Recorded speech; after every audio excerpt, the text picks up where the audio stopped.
पंजाब काबीना ने अदालती हिदायत पर बानी PTI और शाह महमूद कुरैशी के जेल में ट्रायल की मंजूरी दे दी। वजीर आला पंजाब मरियम नवाज शरीफ की ज़ेर सदारत काबीना के तीसरे इजलास में साल 2023 और 24 के सालाना बजट और ज़िमनी बजट ग्रांट की मंजूरी की तौसीक भी की गई।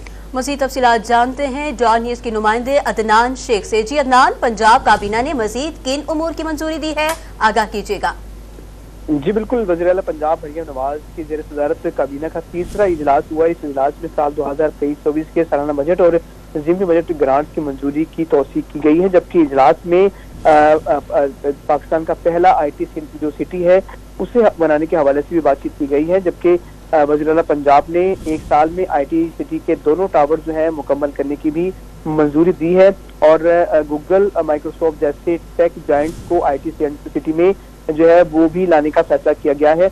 और मरियम नवाज का इस इजलास के मौके पे कहना था कि नॉलेज सिटी में दुनिया के बड़े तालीमी इदारों को कैंप बनाने के लिए मदद किया जाएगा और फिल्म सिटी भी बनाई जाएगी। जबकि पंजाब बैंक की तरफ से 20,000 इलेक्ट्रिक बाइक की फराहमी के हवाले से भी बातचीत की गई। इजलास के अंदर जो है वो बानी PTI और शाह महमूद कुरैशी के अटक जेल से अडयाला जेल में ट्रायल की मंजूरी भी दी गई है। जी अदनान शेख हमें तफसीलात से आगाह कर रहे थे। अदनान, आपका शुक्रिया।